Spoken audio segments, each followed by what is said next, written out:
Dina Gester, Messiah Rhodes, Namin Sheikh, Maria Terracena, Nicole Salazar, Sarah Nasser, Trina Endura, Sam Alcock, Maria Studio, John Hamilton, Ravi Karen, Hani Masood, Diego Ramos, our Executive Director, Julie Crosby. Special thanks to Becca Staley and to Dennis Moynihan. I'm Amy Goodman in Toronto with Juan Gonzalez in Chicago. The viewpoints expressed in this program are the opinions of the people expressing them and are not necessarily those of Fresh Air Incorporated, its staff, or its board of directors. Hi, this is Al McFarlane, host of The Conversation with Al McFarlane. You're listening to 98.3 FM, KFAI, Minneapolis.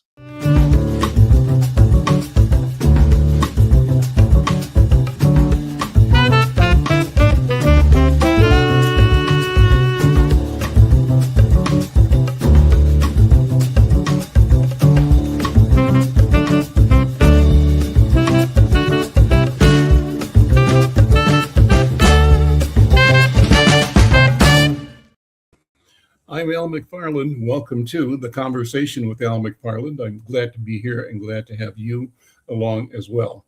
As always, just huge kudos to the team and colleagues and partners here at KFAI. What a powerful resource, a powerful institution, a powerful medium for connecting us in community here in Twin Cities and around the world via internet. As always, we want to invite you to be a part of the conversation. And as always, we promise robust conversation in today's program. But before I get into that, I want to let you know how you can connect. We're streaming live on YouTube.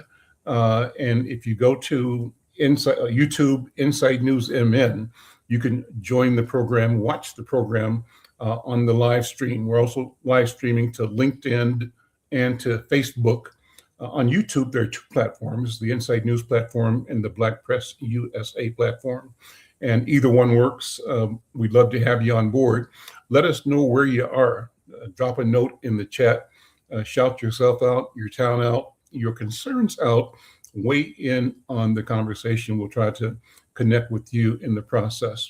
Well, today I've got some friends and leaders in community joining me following what I think are some fairly significant challenges to communities nationwide and locally. What are you talking about? Well, in Minnesota, there's this big issue about fraud.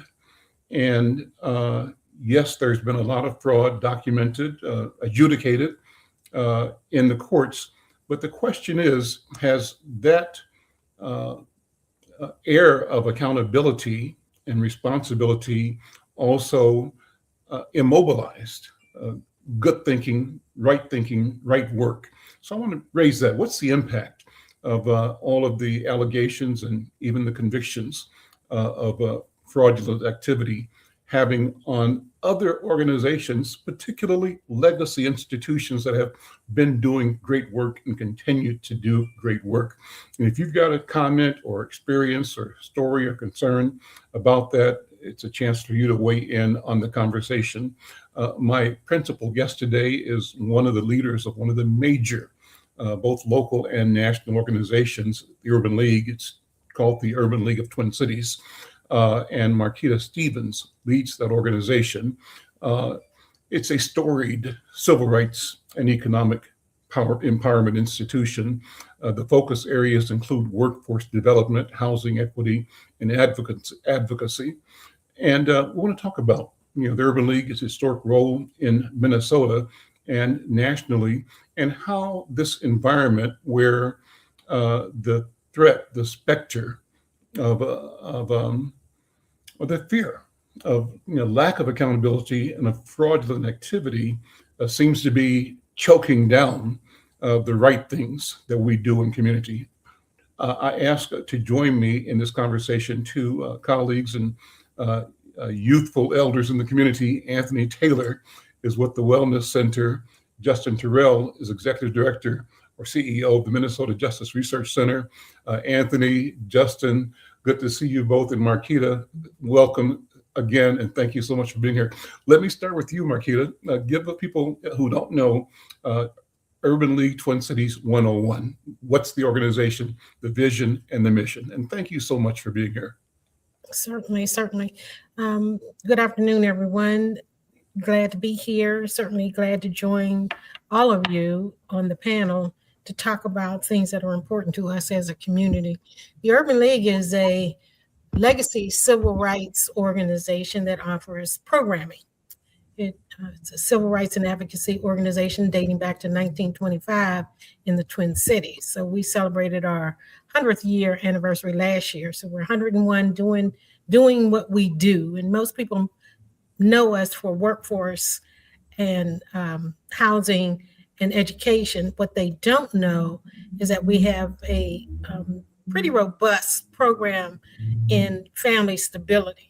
So one of the things that we do is work with people that are at risk, families that are at risk of child protection claims, working with kids and families to make sure that doesn't happen, engage the community in that work, and been pretty successful at it. We're looking at moving into foster care as a result of the work that we've done in family stability.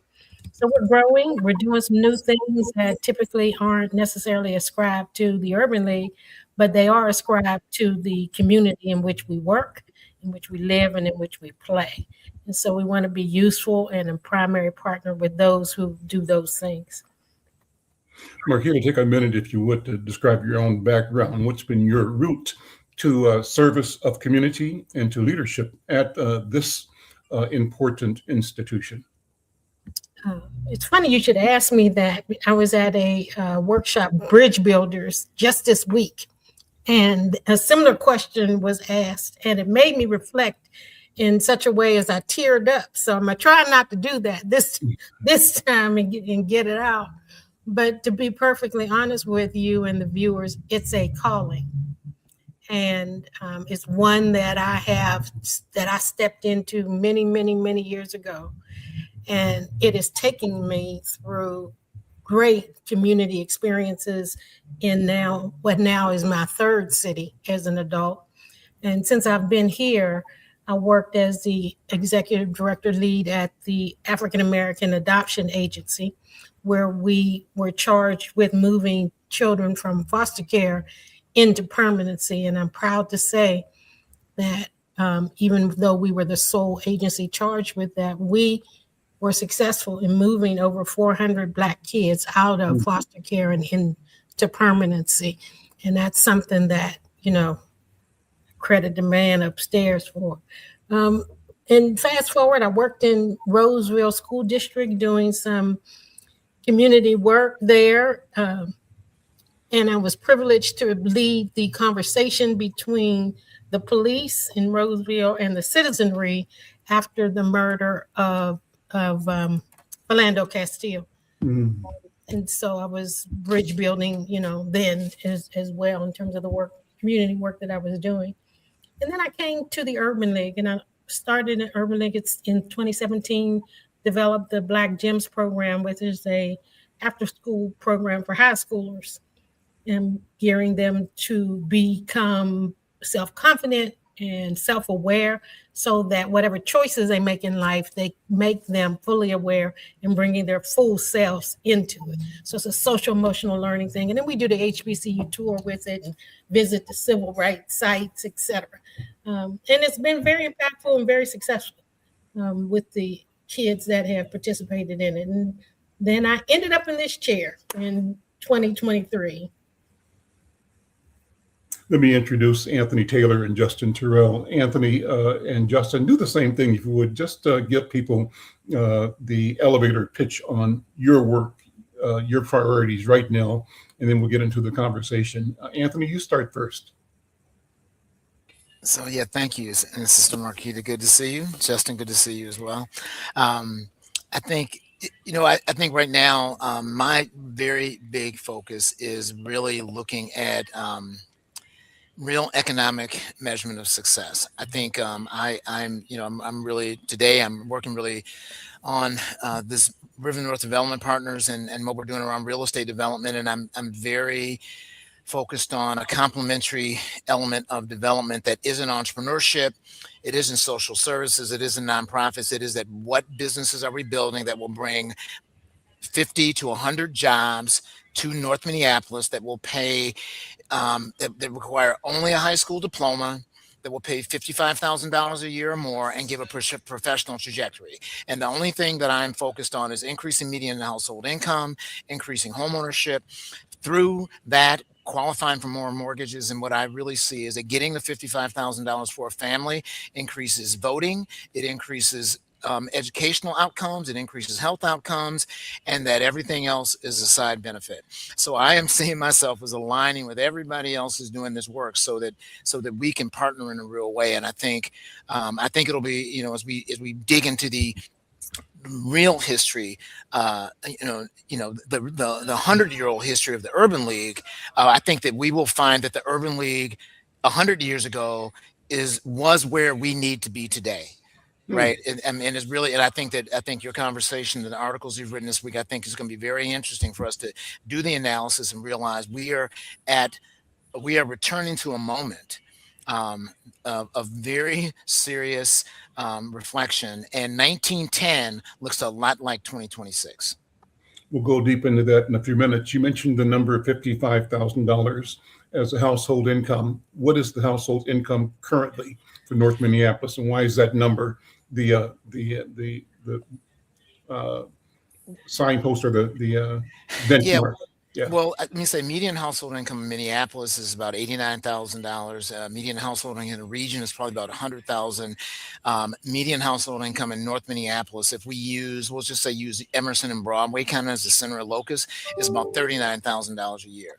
And we know that's a challenge. 55,000, I'm using, it's probably 52, 56, I'm rounding there. We see that, talking about that as family sustaining wages. And it's a beginning, but I do, it's a number that we've been able to measure through Brookings' work, through Raj Chetty. I don't know if you look at his big data work, we see that in this community, at about $55,000 to $60,000 a year, there is a threshold where we see those quality of life outcomes as changing, and that's why we're focused on that number. Justin, thank you for being here. Executive Director of Minnesota Justice Research Center. You do policy research, criminal justice reform, and data-driven advocacy. You bring an analytical frame to community vulnerability and strategic responses. Tell us what your current research projects and priorities are, and give the elevator speech on mission and vision of the Justice Research Center. Yeah, thank you. Thank you for getting the name right, Al. It's like nobody ever gets the name right, but I appreciate it. And thank you for having me on to continue the conversation from last time with Anthony, and obviously Marquita. You're someone that you know I love and respect, and so it's always great to be in space with you. So the Minnesota Justice Research Center is we're a small nonprofit. We're based out of Sabathani Community Center in South Minneapolis, and our mission is to transform the criminal legal system. It's no secret that the criminal legal system has had a disparate impact on our communities. It gets in the way, creates like significant barriers to some of the economic goals that Anthony is talking about.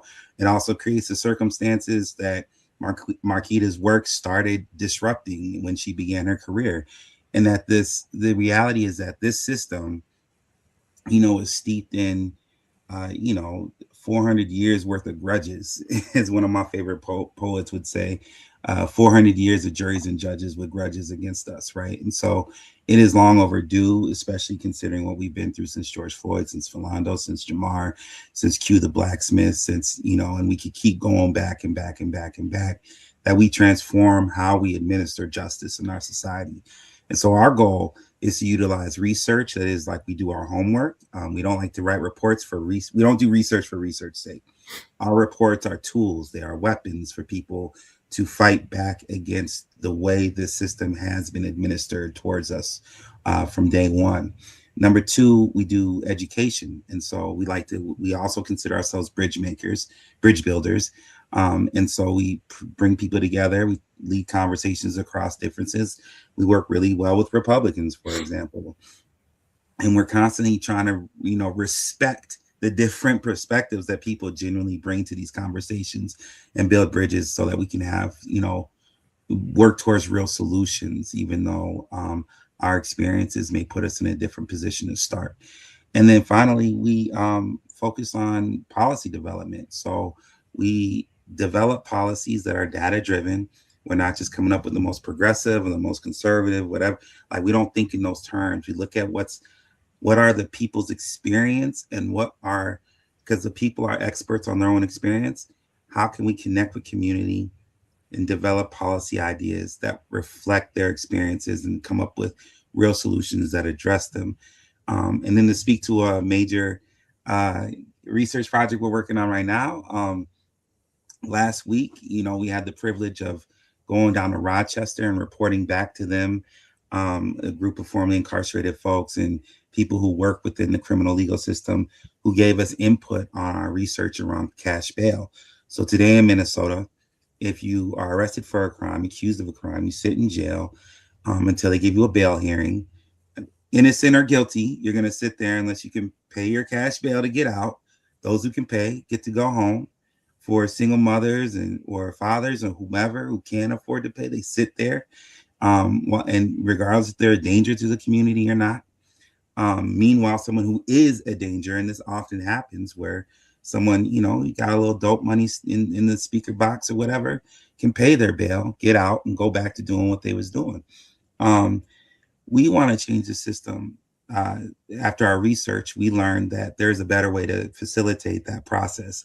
So if we're going to suspend your liberties, we should have a process that thinks about, are you going to show up to court? And if we let you out of jail, are you going to kick up dust? So can we make sure you're going to be safe when you leave jail? And can we make sure you come back to address whatever crimes you've been accused of? And can we provide services to help people do that? The data shows if you send someone a text message, it's a lot more effective than the bail bondsman to get you to show up. And so we have a whole report, a body of work on this that people are welcome to read at mnjrc.org. Last week, we introduced a constitutional amendment to eliminate cash bail from our Constitution, because when it was written, it said all offenses are bailable. And so the Constitutional Amendment won't eliminate cash bail, but what it will do is allow us to pass bills that are constitutional so that we can replace the current system with one that is more safer, more equitable, and respects our liberties. Yeah, Awesome. that's what I got. Great. I'm Al McFarlane. This is The Conversation with Al McFarlane, and we're talking about community. And the framing of this conversation really has to do with understanding what are and how are they organize the legacy institutions that serve our community. And leading that discussion is our colleague and friend, Marquita Stevens. She's the president and CEO of Urban League of Twin Cities. And Marquita, let me have you, if you would, talk about what the Urban League of Twin Cities is doing right now that nobody else can do. And how would our community be harmed if the Urban League and institutions like it did not exist? I'll go a little further. How does the Urban League stay relevant across generations while honoring its founding mission? And, kind of what's at stake? I'll ask Anthony and Justin to weigh in on what's at stake for young people that are looking at the institution, the Urban League of Twin Cities. And what does the data say, Justin, about institutional presence and community outcomes? At the end of the day, this is not just about a nonprofit. The Urban League is a nonprofit. This is really about community infrastructure. Marquita, what do you think?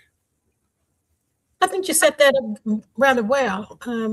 I think we're doing what we were created to do. I think that the purposes for which we are created, that we continue to serve, are still crucial to the health of the community.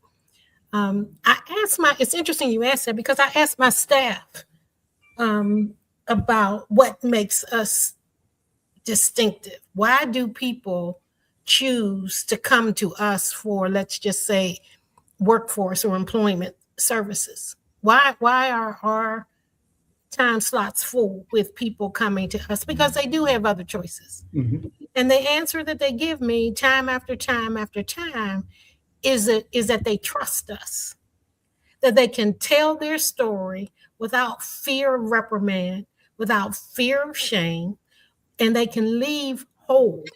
And that goes a lot farther than just getting a job. And so people want to be whole. They want, and the indicators of those things are the things we talked about: job, housing, food, etc. Those are the indicators, but the feeling inside along the path toward those things come from having a community of people that believe in you, in knowing what to say, how to say it, and to be that voice that they need in their lives that seems to draw them back time after time after time. I meet people all the time. When I bought a car a couple of years ago, the guy who sold it to me got services from the Urban League. I don't know, 20, 30 years ago. He was going through a bad time. He went to the Urban League. The Urban League helped him get on his feet. He's been moving forward ever since. He still remembers what the Urban League does, and we do that. We did that then. We do that now. So we're the grandma, and no community can do without the grandmas. Let me add to that. I may have mentioned this to you earlier when we talked, but Insight is a major beneficiary of the services organized by the Minneapolis Urban League. When I started Insight back in the 70s, I think, or early 80s, things were difficult. Economies were up and down, but mostly down. And the atmosphere for creating and growing a Black business was always bleak, always difficult. One of the things that sustained us in one of those difficult times was the Urban League led and managed program called MEED. It was MEED or MEAD. I think it stood for Minnesota Economic and Employment Development. I'm not sure of the acronym, but I am sure of what it did. What it did was allow me to hire probably 7, 8 people over a period of time with their salaries subsidized as part of a training and investment opportunity. And those people I paid, and I was reimbursed for the salaries I paid to them. But these are people that I could not have afforded otherwise, and they sustained us and helped us grow. And I think I mentioned to you earlier in the year, Marquita, when we talked, wouldn't it be wonderful if the Urban League could also re-inject that kind of support to businesses, such as the ones that Anthony is talking about developing in North Minneapolis, where there is support to bring on, to train and develop, and allow people to make those incomes, the $55,000 income they need to be in a sustainable situation. So Urban League has, among other things, always been a powerful organization for providing direct services around economic development. Mm-hmm. You mentioned that you're pivoting, among other things, into foster care. Talk about that and why is that important? And you mentioned that your personal background has also placed you in a position of knowledge about foster care. So talk about why that pivot makes sense for the Urban League right now. And in the context of how do we look at the problems that beset our community as opportunities for advancement, development, that solution making ought to be a business in and of itself. What do you think?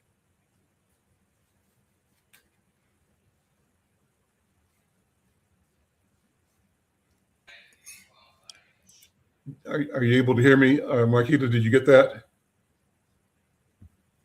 I think she's frozen now. I think so. Maybe her, yeah. But Anthony, I mentioned you. Jump in. Talk about that.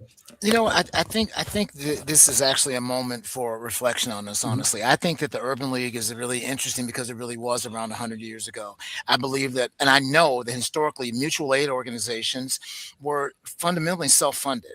I mean, they were deeply connected to community in terms of the work that they were doing. And so the early mutual aid for Black institutions were really driven by the churches, the informal neighboring networks. It was informal economic orientation. It was the growth of this. And so they became bridge organizations instead of the organizations that they are now. And this is a very difficult moment. They emerge, and then what happens is the welfare state emerges. The Great Depression. Then we wind up with the not just from that moment comes the Great Society, and so what happens is we shift from mutual aid, direct connection to people, to something that is a little bit different, which is the professionalization of what we now call the nonprofit community. So the work that you're talking about is really the state's work or the city's work or the county's work that is contracted with organizations and community to do the work. So it's so that's what I would say is precarious. The truth of the matter is the nonprofit community is the biggest institution in North Minneapolis. I think I would almost like to begin to turn it around and go, we need to acknowledge that the professionalization of the nonprofit organizations beginning in the 70s or 80s, whenever they started, created an industry. It is the number one industry. And when we were talking in North Point is the largest employer in North Minneapolis, right? Which fundamentally is a nonprofit. So there's something around the work that we have to do where we have to continue to deliver the service and the work and the programs and see ourselves and see the organizations in a little bit different light. And I'm not, again, this is just me looking at the moment. This is an opportunity as we make this transition. The struggle for our organizations that are doing social support is that the federal government is mad at Minnesota. Right. That right now, every organization is suffering from the implications of fraud, we'll say. Right. And so this is really a very interesting moment for us. And what I'm saying, and that's what I'm saying. And my mother founded a brilliant nonprofit, what I'm very proud of. And simultaneously, I have to build something on the for-profit side so that we are more free around the decisions we make. We actually need to organize for Marquita. She needs to be able to organize $500,000 $1 million of Black infusion of capital in her organization. The freedom of that is unquestionable. And it's a really interesting moment for us to think about that, because we are there once again. That's when in 1910, that's what we were realizing. And in 1910, the growth of the Black insurance business, it is, we need to go back and look at that. The Black insurance business into the 60s was a monumental funder of efforts and investments. And so there's a way we have to look at it like that. And our number one business cannot be social support. That's a challenge for us. And so let me push back. Let me push you back, Anthony, because I hear my grandma's voice. Me growing up in Kansas City, I used to walk around with a cardboard box with a string around it, right? And in the box I had these sweet potato pies. They were the small size, like maybe this size, big around. Yep. And I go to door selling. And that's my beginning in entrepreneurship. But my grandmother always told me, boy, mind your business. Mind your business. And what is your business? Well, we were in the church business at the time. My grandfather was a pastor, and she told me, I'm not sure she said it or if I just deduced this from the conversation, that the biggest business on the planet is God's business. That's number one. Number two, mind your business. Well, what if I said, what I read in the papers every day and hear on the news is about the health disparities that beset our community. We are victims of public policy and processes that enable and, in a sense, almost nurture the illness and the lack of health and the lack of wealth in our community. And it's not for our benefit, but that our benefit creates a well for the nurturing of other communities outside of our community. So what if we change that around? And this is my tribute to the nonprofits, and say that our business is our health, our economy, our wellness. It's not an either or. I'm looking at Rochester, Minnesota.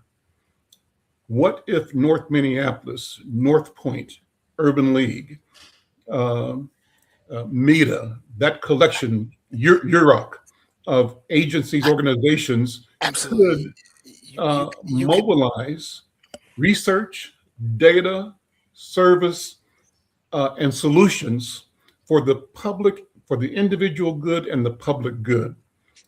and in the process create a flow of millions, but billions of dollars that enrich us individually who are doing the work. What do you think? Marquita, you first, and then Anthony, come back to it. I was gonna say I'd reverse that order and have Anthony go first. Well, go ahead. And Anthony, then jump in. Well, I think the thing that I'm saying, Al, is that Mayo Clinic is fundamentally a for-profit institution that actually channels those resources towards the goals of that community, right? Yeah. Or however you look at it. And what I'm saying is that our community, that growing the businesses that are led by Black voice and making Black choices around the way that we use our profits, really is critical. I think just as the health elements you talk about, their outcomes as well. I don't disagree with you that the systemic march against Black people is real. That's not my challenge. What I'm saying is that there's a way where we have to look at the partnership between the organizations that are doing social support and mutual aid and those that are generating revenue on the other side, and the way that we make decisions. Because we have to do all those things. We have to do policy, right? We have to do social support, and we have to build economic engines that are growing for us, and especially in communities where we are relatively small, right? I mean, it's a really interesting piece of it, and your grandmother was probably right about all of our businesses. God is our first business, but the truth of the matter, that I would say, what I believe at that moment in time, is that the church and the role that it played around social cohesion, around building identity, around directing the efforts and conscience of the community, was a really big deal, and I think that is how they go together. I don't agree. I mean, I agree with you that they're not separate or either or, but there is an over focus on one side of the ledger, and I am saying we have to bring it back into balance. Can I jump in here real quick, Al? Go right ahead, of course. So I think, per usual, Minnesota Black folks, like, we're pretty polite. Maybe it's the Minnesota nice thing, but I think it just would be helpful to say the what we need to say out loud. Like, for the conditions in our community, especially in Minnesota, are facilitated, right? So if you think about it, the violence, the economic struggle, all of these things are facilitated. And what you find, it's not like there's an evil white man behind a curtain pulling a lever, but I'm saying, if you, like, every vote at the legislature is documented. So you had to create a paper. His name ain't Donald. Well, he ain't hiding behind nothing, right? Like, he's not behind the curtain. He's out front. That's right. But to bulldoze Rondo, like, there is a vote count on that. There's research and studies that showed how that decision was made. And so my first reaction to what you were suggesting, Al, is that as if we haven't always tried to build more economic excellence in our community, as if we haven't tried to use the Urban League used to do the report on the state of Black America, or Black Minnesotans, used to be, you're talking about an organization that's rooted with leaders from our community, like Ella Baker, right? Like, they have always been about building power and pushing back. The service model comes in later, once, the conditions in our community have been deteriorated so much that now we are reliant on a model that is handed to us. Like, they have never stopped deconstructing what we have been trying to build from day one. Am I making sense? So you build Rondo, it gets bulldozed. You build the Urban League. Well, now it needs to become a service model. Like, these are not, like I'm saying, there isn't like one evil white man making this happen. Well, hold on. So you build Rondo, gets bulldozed. You build Rosewood. You build Black Wall Street. You build Nicodemus. You build all these things.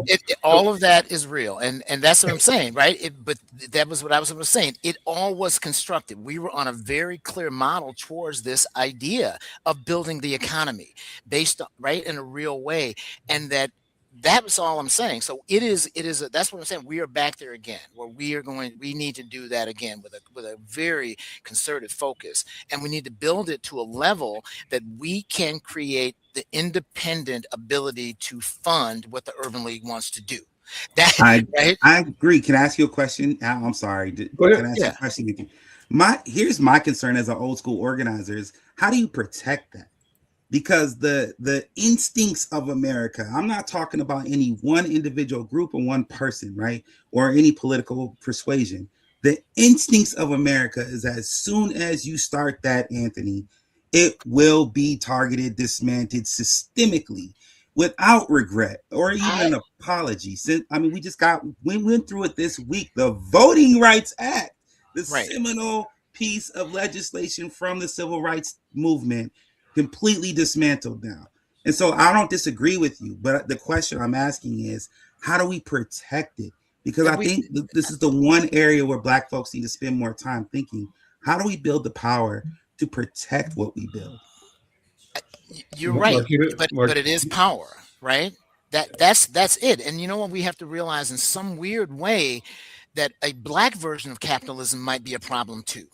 Right? Absolutely. Right? So that's what I'm saying. And so we have to bring our lived experience to this in such a way that we are clear, right? That we're clear that idea. And that's so if so the way we do it is a challenge. And what we have to do is bring what you're describing, our lived experience, to creating the policy. And it's going to be, and we have to get in it for the long run. Because you're right.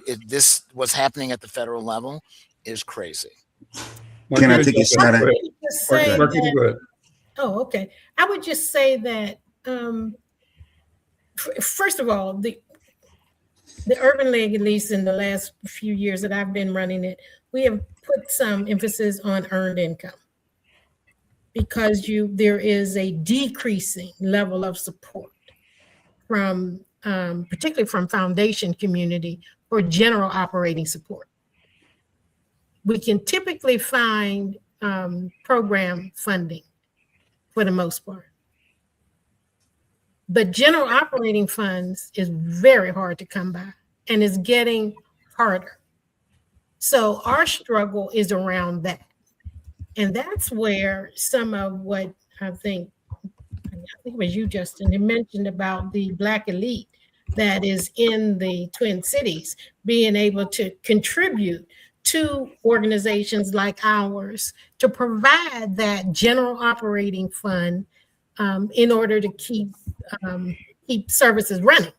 We own our building, so in order to keep the building, in shape, that takes general operating fund, and that's where the difficulty comes in. And we have to look to the Black community and their attitude toward agencies like ours to find the answer. It's a, for lack of a better word, cliquish environment, and you can't sustain yourself in that environment.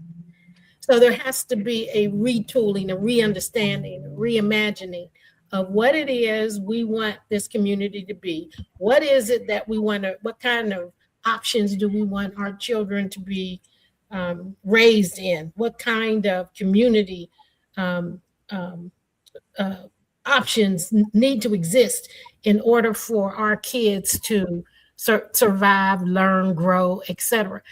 Because everybody, even though people live in perhaps areas that are defined economically, they will come into contact with and have to engage with people that are not of that same economic community. And they need to learn how to do that. They need to have an attitude that allows them to engage without putting off those whom they are engaging. That's learned. And it gets practiced in places like the Urban League because we draw from so many different places.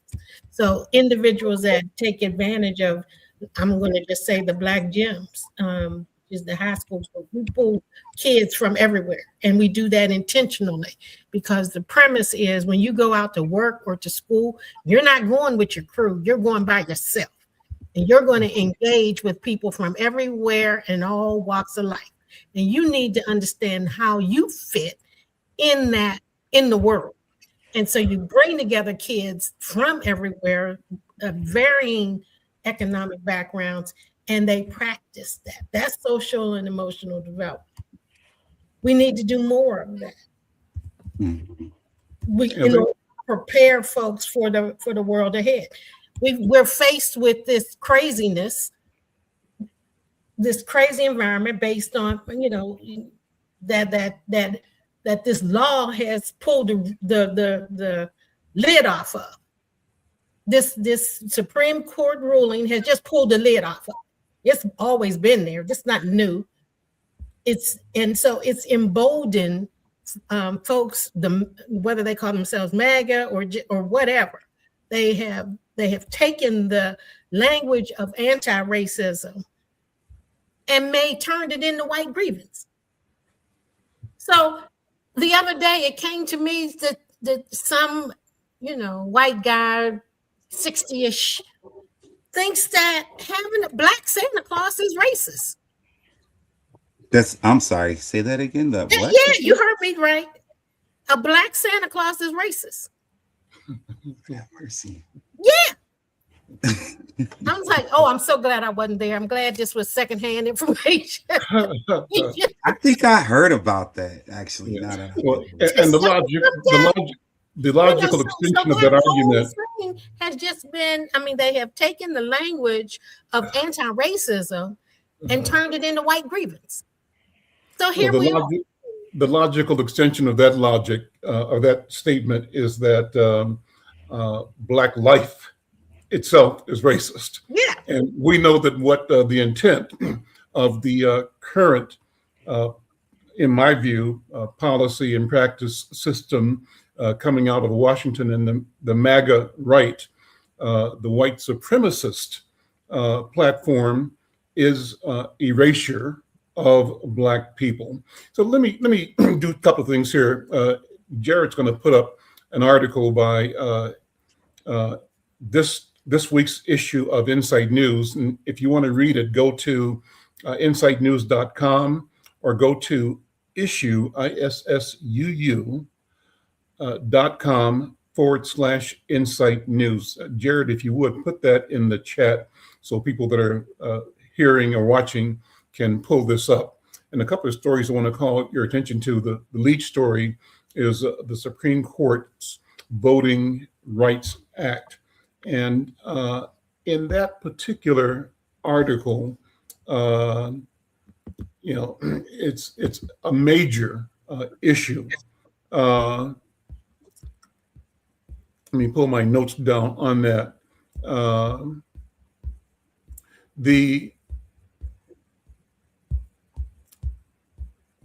One second here. Let me get my notes here. So that story examines the Supreme Court's April 29th ruling regarding Louisiana's congressional districts, and it significantly alters the interpretation of the Voting Rights Act. So the ruling is a 6-3 decision, with the conservative majority striking down a map that included a second Black majority district in Louisiana. So while the court technically upheld Section 2 of the Voting Rights Act, which prohibits discriminatory voting practices, it introduced a new, narrower interpretation for its application based on historical developments. What does that mean? Well, the key arguments from the majority, Justice Samuel Alito wrote that drawing the second district was an unconstitutional gerrymander. The new interpretation makes it more difficult for plaintiffs to challenge redistricting plans in the future.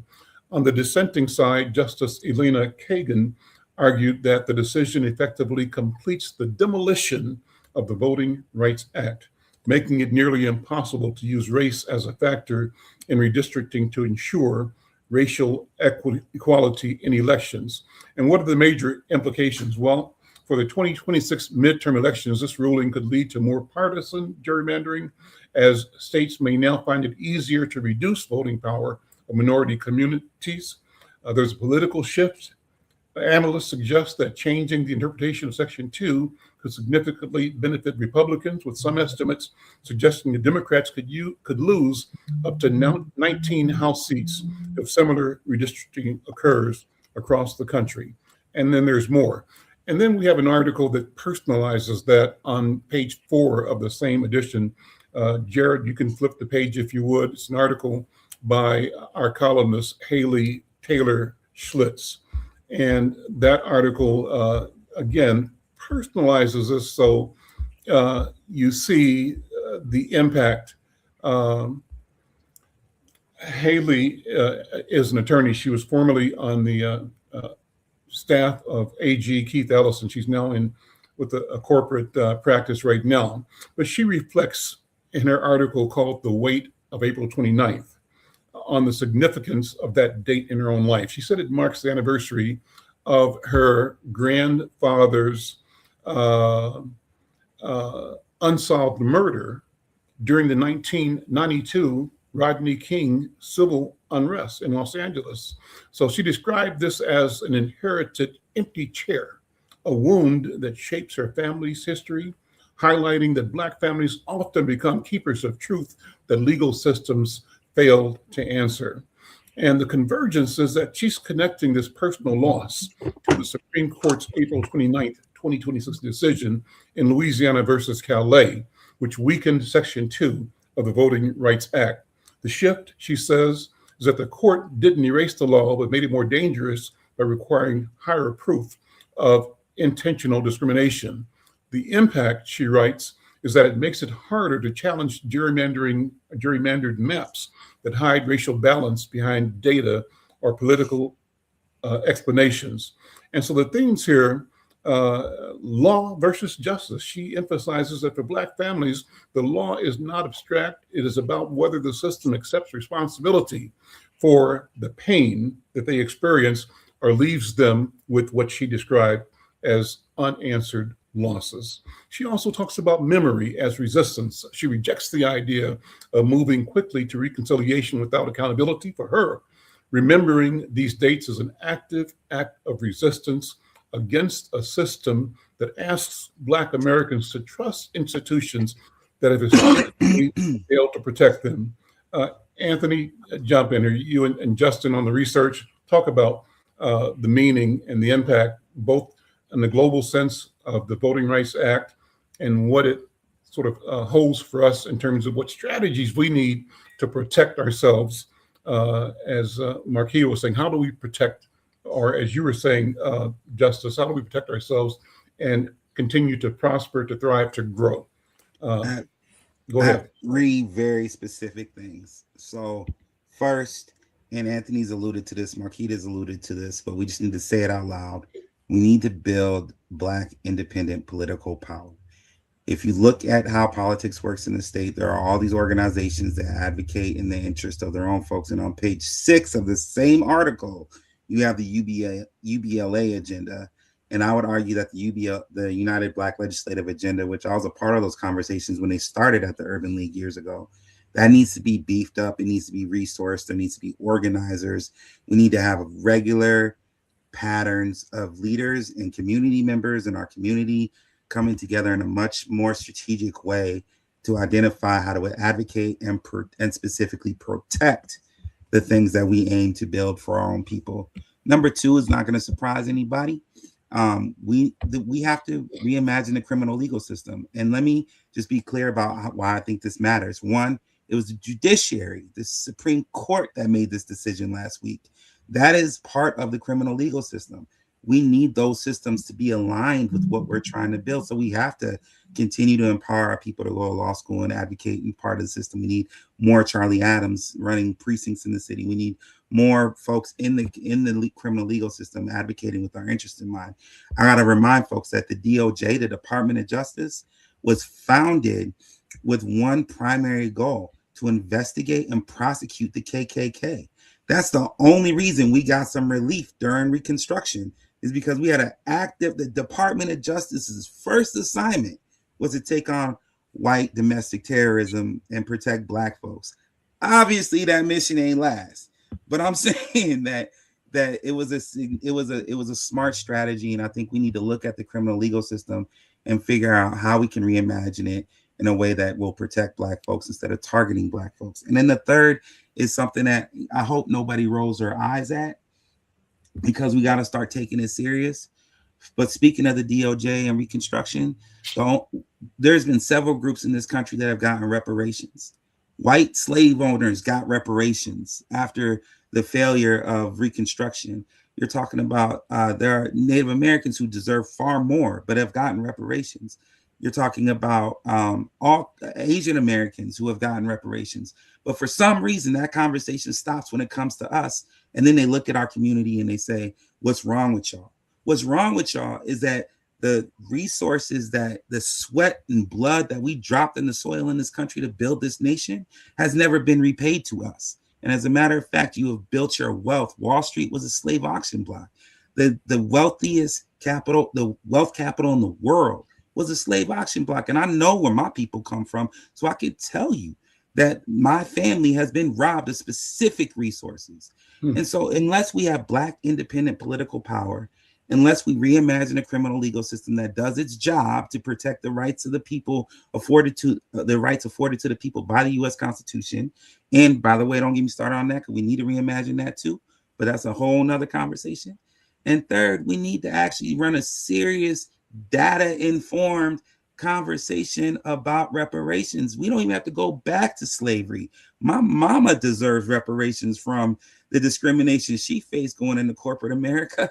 And so it's like it's just time that we start thinking, spending a lot more time with each other, trying to sort of create space where we can reimagine things together. And I'm gonna say this, I'll be quiet, is just that it's not like the nation doesn't need it. You know, like they continue to try to test our community as though we're going to bring another Malcolm X or Martin Luther King. That's what this white supremacist movement in our country is most afraid of. And we need to evolve our tactics, because, you know, my son's name is Booker because I disagree profusely with W.E.B. Du Bois, and that there is no talented tenth in our community. All of our people are talented. And I want to be clear that it's time we start acting like that and build power structures that protect us, target the criminal legal system so that we know we have an enforcement mechanism for constitutional rights, and then advocate for a serious reparations campaign that will actually infuse capital across the country that will benefit everybody, but will for once allow America to reckon with its original sin, which is how it's treated our people from day one. Anthony, what do you think? Well, I think this is one thing I will say, that I would say, that the decision was 6-3, which that alone is a really big deal, right? It was 6-3. It wasn't 5-4. So the other thing I would say is that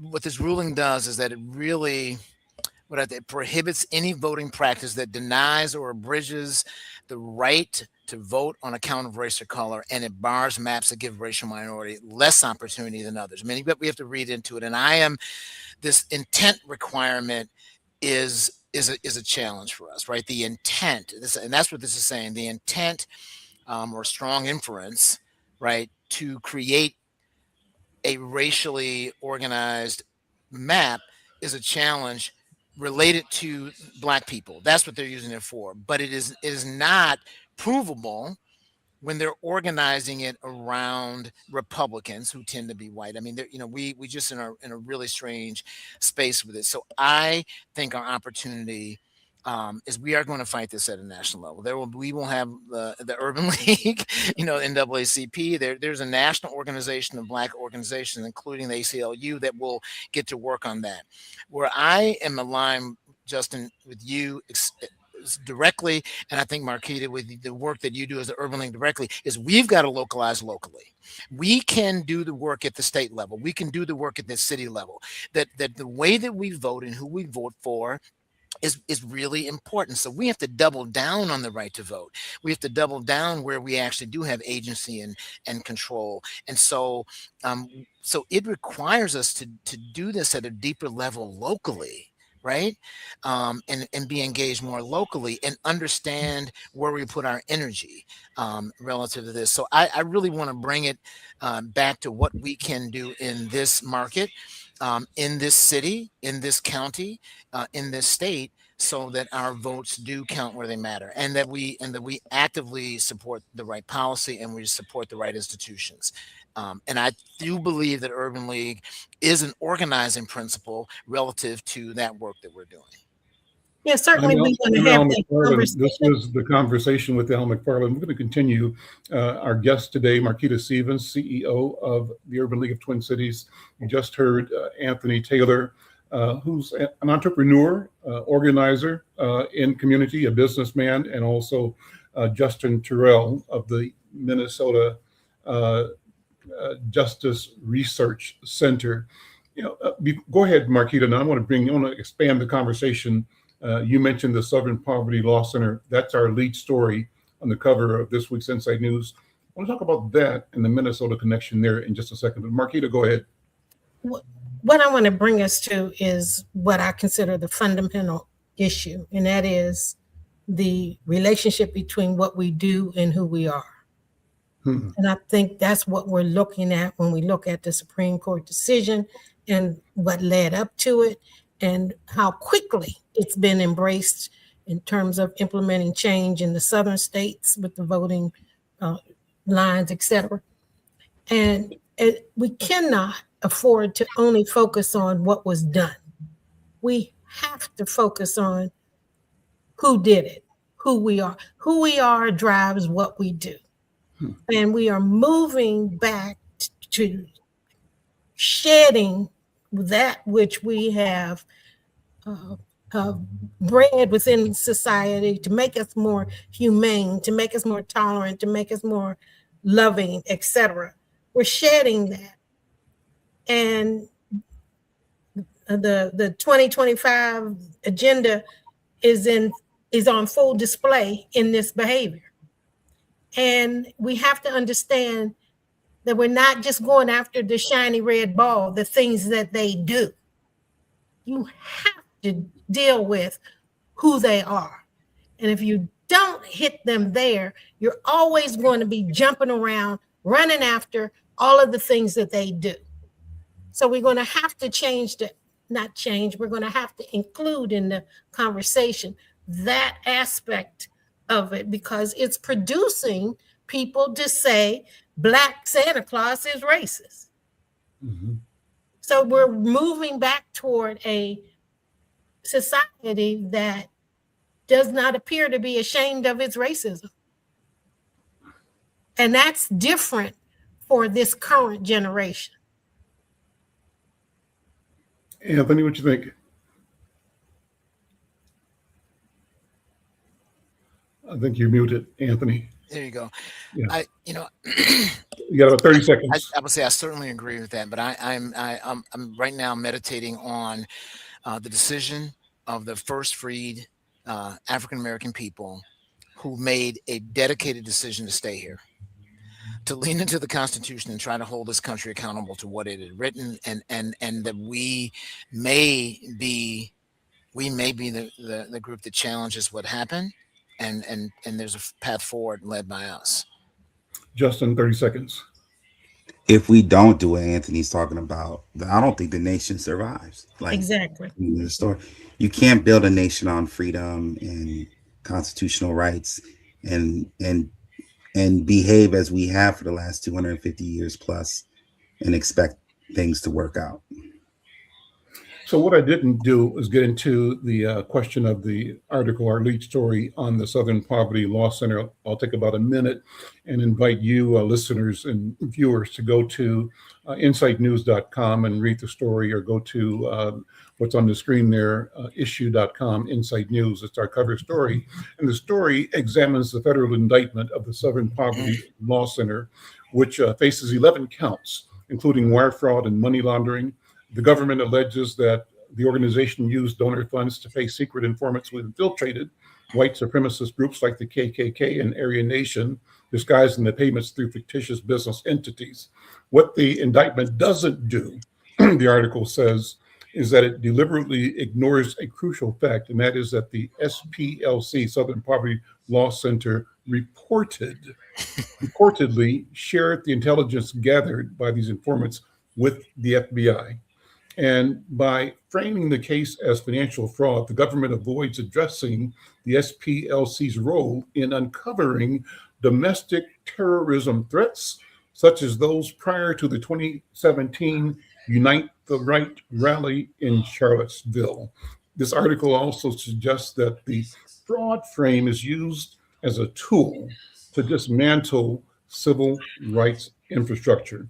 Well, we'll come back to that because there's a companion piece, a sidebar that talks about what happens specifically in Minnesota and the Feeding Our Future welfare fraud case. And it says what happens when the financial investigation expands into a massive immigration enforcement campaign, and what happens when it is used as a cover to defund or destroy legacy Black institutions. We'll come back to all of that. This has been a wonderful conversation. Marquita Stevens, thank you for your leadership, your service, for the work you do with the Urban League of Twin Cities.